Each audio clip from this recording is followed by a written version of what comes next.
Reels ஆட்சியா இல்லாம real ஆட்சியா நடத்துங்க. 6 மாத காலம் நாங்கள் எந்த டிஸ்டர்பும் பண்ண மாட்டோம் அப்படின்ட்டு முன்னாள் முதலமைச்சர் சொன்ன அடுத்த 3வது நாளே சட்டசபை நடக்கிறது. அங்கே உதயநிதி ஸ்டாலின் அவர்கள் இப்படி விஜய் தாக்கி பேசினாங்க. ரீல்ஸ் ஆட்சி அப்படி இப்படின்னால எப்படி கிரிட்டிசைஸ் பண்ணாங்க. இவங்களால அதை ஜீரணிக்க முடியல, பொறுத்துக்க முடியல. டிஎம்கே கட்சியை பொறுத்த வரைக்கும் எப்பயுமே கூட்டணி கட்சிகளை நம்பி தான் இருக்காங்க. கூட்டணி கட்சிகளே ஆல்மோஸ்ட் எல்லாமே வெளியே வந்துட்டாங்க. அதனால ஏற்பட்ட ஒரு மன உளைச்சலும் ஒரு டிப்ரெஷனால அப்படி பேசுறாருன்னு. இப்போ டிவிக்கு அவங்க எதுல கிரிட்டிசைஸ் பண்றாங்க? நிறைய வன்முறைகள் நடக்குது, நிறைய கொலைகள் படுகொலைகள் நடக்குது, பாலியல் வன்கொடுமைகள் நடக்குது, போதை கலாச்சாரம். அப்போ இதை தான் காரணம் சுட்டி காட்டுறாங்க.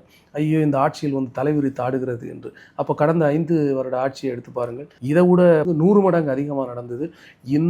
இப்போ நடந்து கொண்டிருக்கிற இந்த போதை கலாச்சாரம், படுகொலைகள், பாலியல் வன்கொடுமைகள் ஏற்கனவே நடந்த ஆட்சியின் தொடர்ச்சி தான். ஏன்னா இதெல்லாமே போதையில தான் செய்யறாங்க.